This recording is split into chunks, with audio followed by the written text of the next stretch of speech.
Rochelle Grant Campbell clutched her passport and boarding pass with trembling fingers, not from nerves, but pure exhilaration.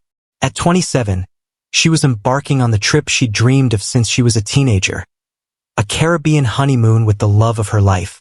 Standing beside her, tall and broad-shouldered in a crisp linen shirt, was Dwayne Campbell, her husband of exactly 3 days.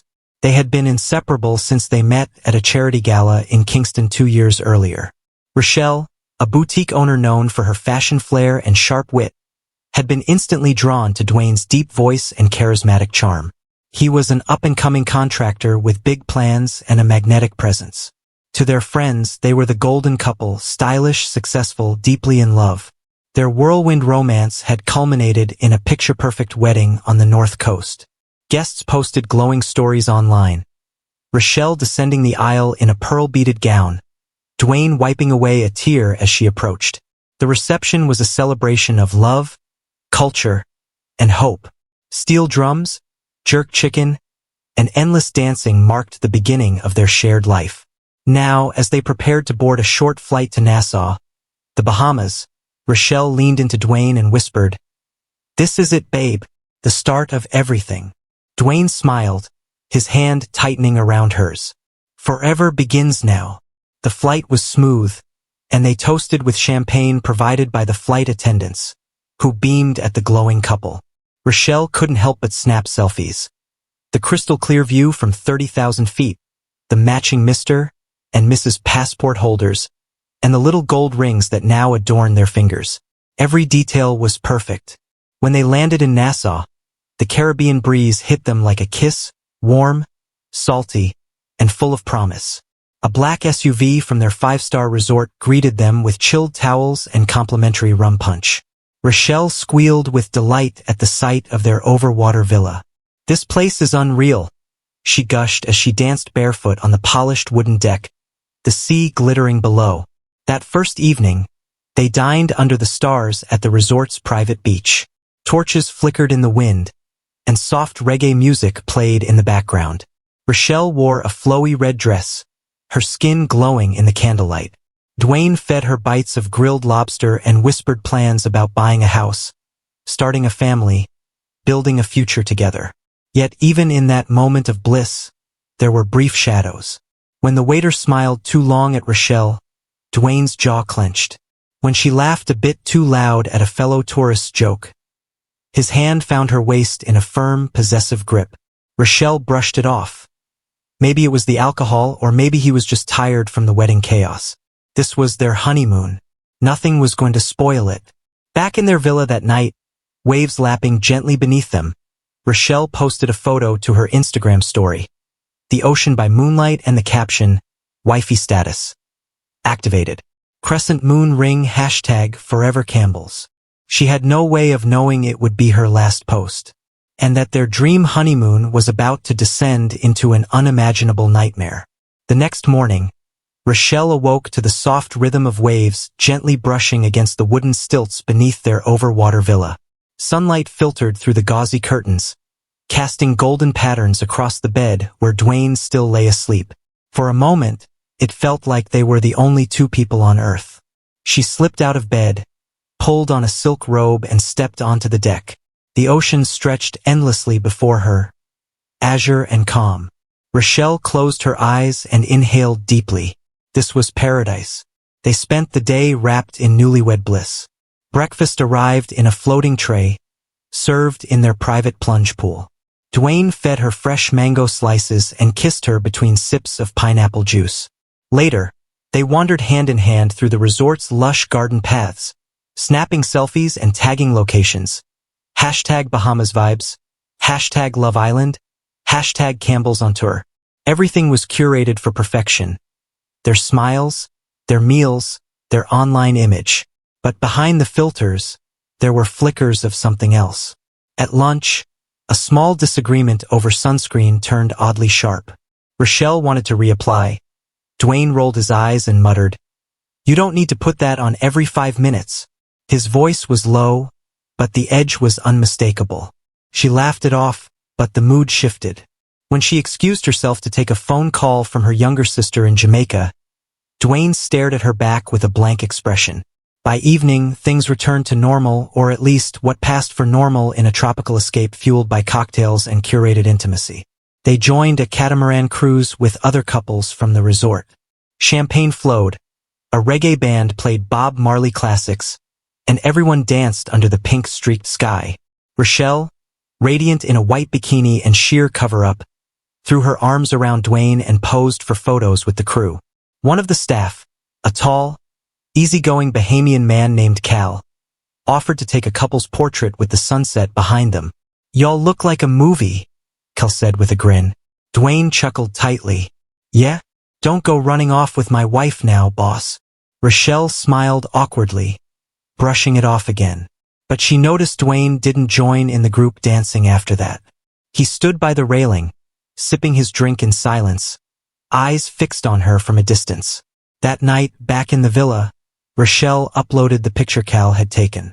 It was perfect, the sea glowing behind them, her head resting on Dwayne's chest, their silhouettes kissed by dusk. Her caption read, "Heaven has a name, blue heart sparkles, #honeymoon magic." But the honeymoon wasn't as magical as it looked. And Rochelle, always quick with a camera, didn't post any stories after midnight. Her last viewed WhatsApp status showed a message sent to her best friend. "He's being weird. Jealous over every guy. I'm keeping my eyes open." The next day, Rochelle appeared more reserved. She spent more time reading alone by the beach while Dwayne wandered in and out of the resort bar.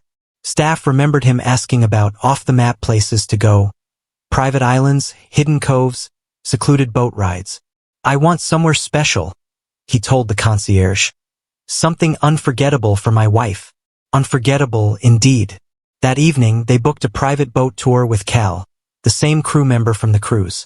It was advertised as a sunset lover's escape, with wine, snorkeling, and a trip to a nearby uninhabited islet known for its mangroves and hidden coves. They departed around 6:45 p.m. The sky was awash in amber. Rochelle waved at another couple on the pier before boarding. It was the last time she would ever be seen alive. The next morning, the resort buzzed with its usual symphony of luxury. The clinking of breakfast cutlery, ocean breeze rustling palm fronds, soft laughter from poolside loungers. But something was off. By 10 a.m., the Campbell's breakfast tray, custom ordered the night before, still sat untouched outside their villa. The "Do Not Disturb" sign hung loosely on the doorknob. Housekeeping knocked twice, got no answer, and made a note to return later. By noon, a concierge was alerted. Guests who had spoken with the couple during the week mentioned the private boat trip they'd taken the previous evening. No one had seen them return. Calls to the villa went unanswered. The security team reviewed the logs. There was no entry registered after 9:30 p.m. Just after 1 p.m., a local fisherman radioed in something even more alarming. A man had been found barely conscious on a small rocky inlet 2 miles north of the main island, disoriented, bruised, and bleeding from a gash on his head. He was later identified as Dwayne Campbell. He was immediately rushed to Princess Margaret Hospital in Nassau. Rochelle was not with him, nor was the boat. The news spread quickly among the staff, then to the guests. Whispers and speculation rippled through the hallways and poolside cabanas. The perfect couple from Jamaica had vanished, and only one had returned. By evening, the Bahamian police had launched a missing persons investigation. Cal, the boat guide, was nowhere to be found. His personal phone went unanswered, and his rental boat had not been returned. Back at the resort, detectives canvassed for information. Several staff members recalled hearing loud arguments coming from the Campbell's villa on multiple nights. "She was crying once," said Aisha, a room attendant. "I didn't want to intrude, but I paused near the door and I heard her say, 'Why are you like this? I just want to enjoy this trip.' Then something shattered. Maybe a glass." Another staffer, one of the bartenders, remembered a separate incident from earlier in the week. She was friendly, talking to a few other guests at the bar. "Nothing flirty," he said. "But when her husband came in, he gave me a look like I was stepping over a line. He didn't like her talking to anyone, man or woman." Guests had noticed it too. A couple from Toronto, who had shared a group dinner excursion with the Campbells on their second night, described the dynamic as off. She seemed bubbly, full of life. He was quiet, almost too quiet, said the woman. When she joked with another guest, he just stared at her. No smile, no laughter. Like he was watching her every move. Police seized security footage and reviewed timestamps. There was no video of the boat leaving. Cal had apparently taken it from a less monitored dock, likely to avoid detection. But the concierge confirmed the booking. Cal had signed the log. The boat had a GPS tracker, but the last signal had dropped off around 7:50 p.m., not far from a remote islet called Dead Man's Cove. That name would soon prove darkly prophetic. In the hospital, investigators questioned Dwayne once he regained full consciousness. His face was pale, his voice flat. "We were attacked," he mumbled. "Two men, maybe pirates. They came onto the boat." Rochelle screamed, and then everything went black.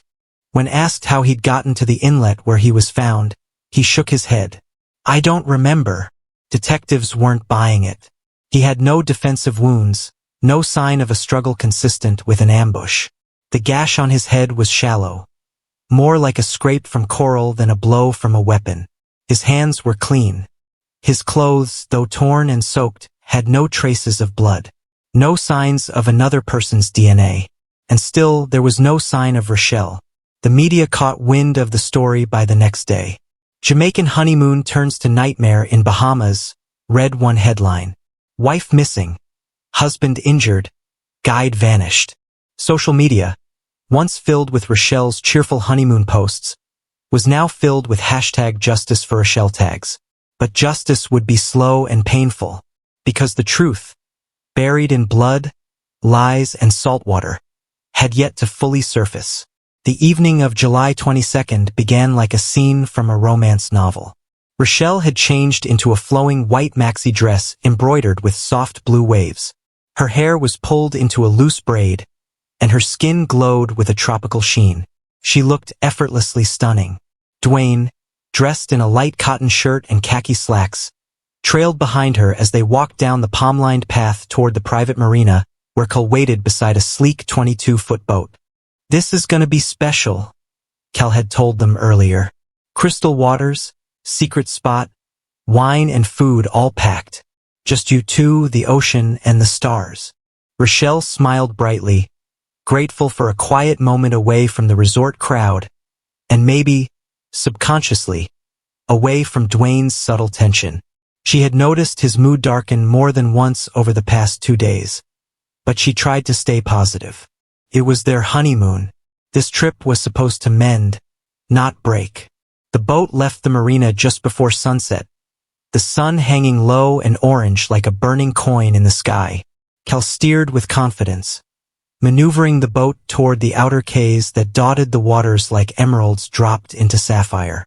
He had promised a special stop at Dead Man's Cove, a secluded inlet few tourists knew about. On board, they clinked plastic glasses filled with rose wine. Rochelle leaned against the rail, snapping a video of the pink-lit water, her voice in the background, saying, "Wish you were here, sis. This place is unreal." It would be the last message she ever recorded. Cal anchored near a quiet strip of mangroves. He offered them a charcuterie box, a Bluetooth speaker played soft island jazz, and then he gave the couple privacy, moving to the front of the boat. Rochelle and Dwayne sat together under a sky turning from lavender to navy. What happened next is a puzzle built from partial truths, silent witnesses, and blood. Dwayne's version of the events, told hours later from a hospital bed, went like this. "We were relaxing, talking. Cal was somewhere at the front. Then two men in a smaller boat came out of nowhere. They climbed on board. One had a knife, the other a gun. Rochelle screamed. I tried to fight back. Got hit in the head. I blacked out." It was a compelling story, dramatic, terrifying. But it had holes from the start. Police began piecing together evidence that painted a much different picture. At 3:47 a.m. the following morning, a resident near the shoreline in eastern Nassau called emergency services to report screaming coming from the water. When police responded, They found nothing but silence and moonlight. But this report later became vital, because the timing placed the possible incident far later than Duane's claimed sunset attack. And then came the first break in the case. At 8:26 a.m., a local fisherman found a piece of torn, blood-stained clothing floating in the mangroves near Dead Man's Cove. It was a section of Rochelle's dress, confirmed by her sister from photos. Divers were dispatched. After 2 hours of searching the shallow mangrove roots, they made a grim discovery. Rochelle's body was found submerged in 3 feet of water, tangled in seagrass. She had deep lacerations on her arms and defensive wounds on her hands. Her neck showed bruises, consistent with strangulation, and her left wrist was fractured. The condition of her body suggested a brutal struggle. And no one else had been there except Duane and Cal. But Cal was missing. Investigators tracked Cal's phone to a signal tower just a mile from a local fishing dock, where his abandoned scooter was found. His phone had been turned off hours before. No signs of violence, no blood, just silence. Back at the hospital, detectives re-interviewed Duane. This time, they asked him why his injuries didn't match the level of violence Rochelle had suffered. "Why no bruises on your arms if you were in a knife fight?" one officer asked. Duane paused. "I don't know. I was knocked out fast. I couldn't see what they did to her." "And why didn't you call for help after waking up?" another officer added. "You were conscious by sunrise, according to the fisherman who found you. But you didn't scream, didn't wave anyone down." Duane said nothing. The detectives left the room that day with a growing suspicion. This wasn't a robbery gone wrong. It wasn't a pirate attack. This was something far more intimate. A domestic homicide, disguised as a tragedy at sea. But where was Cal? And if Duane had killed Rochelle, did Cal witness it? Or was Cal dead too? More answers would come. And they would only get darker. By the next morning, Rochelle's murder had officially become international news. Headlines across Jamaican and Bahamian outlets echoed with disbelief and outrage. Jamaican bride found dead in Bahamas. Husband survives alleged pirate attack. Mystery deepens. Tour guide missing. New bride dead. Husband in hospital. But behind the headlines, investigators in Nassau were moving swiftly. The forensics team returned to the mangrove inlet where Rochelle's body had been recovered. This time, they brought cadaver dogs and underwater equipment. What they discovered only deepened the suspicion around Duane. Floating near a half-submerged log, police found a silver wristwatch, engraved on the back with "Forever, RC", a wedding gift from Rochelle to Duane, based on Instagram posts. It had blood on the band. Nearby, wedged between rocks under the waterline, divers uncovered the missing boat. It was badly scuffed, one side partially dented. Inside, dried blood stained the wooden seat bench and side paneling. A wine glass was shattered near the bow. The charcuterie box was still inside, untouched. No signs of a robbery. No missing engine. No weapons found. And most tellingly, no signs of another boat. No secondary set of tracks or drag marks leading in or out of the mangroves. This wasn't a random ambush. It was a crime of passion. And Cal? Still missing. That afternoon, a tip came in. A beachcomber had found a waterproof pouch washed ashore on a nearby quay. Inside were 2 wallets, Cal's and Rochelle's, along with her iPhone, water-damaged but intact. Forensic techs took the device and managed to power it up long enough to access her recent messages, photos, and videos. There, time-stamped at 7:41 p.m. the night of the boat trip, was a video. Just 12 seconds long, it showed Rochelle smiling at the camera, holding her wine glass as the ocean shimmered behind her. She turned the phone around, panning to show Duane seated opposite her. He was not smiling. He looked tense, lips pursed, gaze locked on her. In the background, Cal could be seen standing casually at the front of the boat, steering. But what came after the video sent chills down every spine in the investigation room. A voice note, unsent, but saved in her phone drafts. If anything happens to me, tell my sister I love her. Dwayne's been acting strange. I think he's planning something. He doesn't want me talking to Cal. Please, just. The voice cut off, either interrupted, or worse. That voice note would later serve as a critical piece of evidence. But for now, it raised two urgent questions. Was Cal a target, or a witness? And where was he now? By day's end, investigators tracked Cal's last known signal to a tiny, uninhabited island called Shark's Point, about 5 miles southeast of Nassau. A search team was dispatched. Hours passed before a helicopter spotted a faint SOS drawn into the sand with driftwood. Cal was alive, but barely. He was found dehydrated, sunburned, and visibly shaken. He had fled to the island by swimming part of the way after, according to him. Dwayne lost it. At the hospital, surrounded by police, Cal finally gave his side of the story. They were arguing, loud. I was at the front of the boat, trying to stay out of it. But then I heard a scream. I turned around and saw him grab her, choking her. She was trying to fight him off, but he was too strong. She collapsed, panicked. I tried to step in, but he came at me. I jumped overboard. I swam to the mangroves and hid. I saw him dump her body in the water and shove the boat away. Then he jumped too. Cal said he hid for hours, terrified Dwayne would come after him. When daylight came, he swam to the nearest land he could reach, Shark's Point, where he remained until he was found. His statement confirmed everything the police had begun to suspect. Dwayne Campbell was arrested the following morning, handcuffed in his hospital bed. His charge, first-degree murder.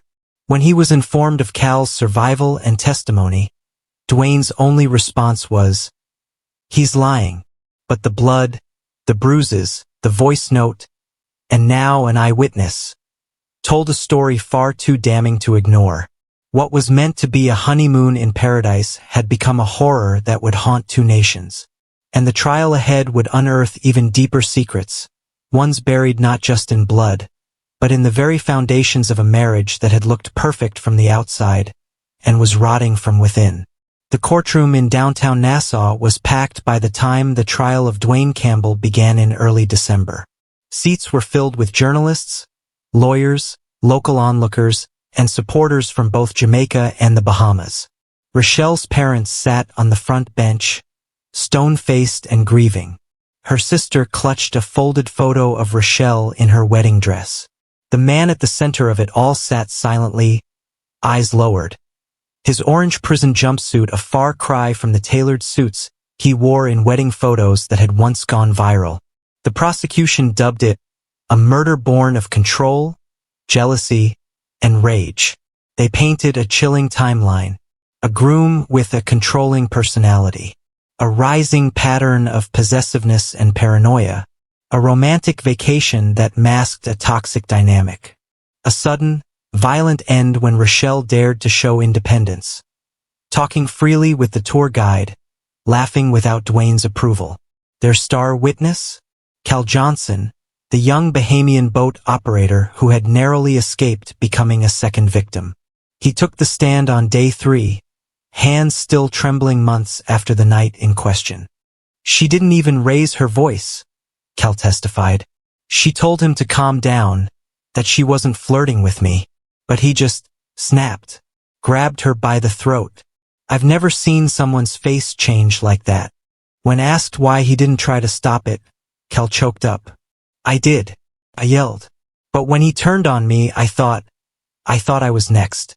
I jumped in the water and hid in the mangroves all night. Cal's testimony shook the courtroom. But it was Rochelle's voice that truly silenced the jury. The court played her unsent voice note, her last recorded words. If anything happens to me, tell my sister I love her. Dwayne's been acting strange. I think he's planning something. There wasn't a dry eye in the room. Even jurors were seen blinking back tears. The defense tried desperately to counter. Dwayne's lawyer argued the death was accidental, that an argument had escalated and Rochelle fell, hit her head, and drowned. He said Cal was lying to save himself, and that no one could prove intent to kill. But the evidence was overwhelming. Strangulation bruises, fractured wrist, signs of a prolonged struggle, a staged pirate attack story with no physical support. A forensic pathologist confirmed Rochelle had not drowned.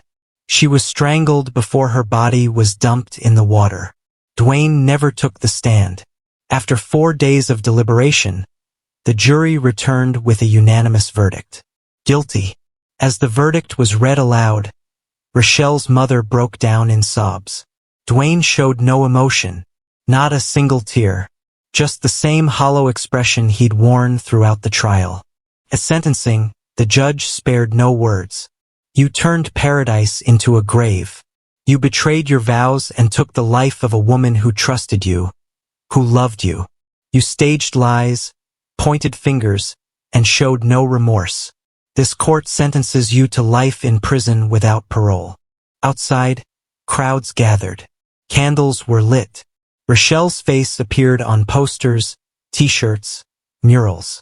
Her sister, speaking to reporters, said, "She was more than a victim. She was a light, a laugh, a dreamer. She had just started her life. And he stole all of that because he couldn't control her joy. But we will carry her joy for her. Every day." The case made headlines across the Caribbean. It ignited conversations about domestic violence, emotional abuse in marriages, and how social media often hides real pain. Rochelle's Instagram remained frozen in time, a digital monument to a woman who never got her forever. But behind her final smiling selfie was a story the world would never forget.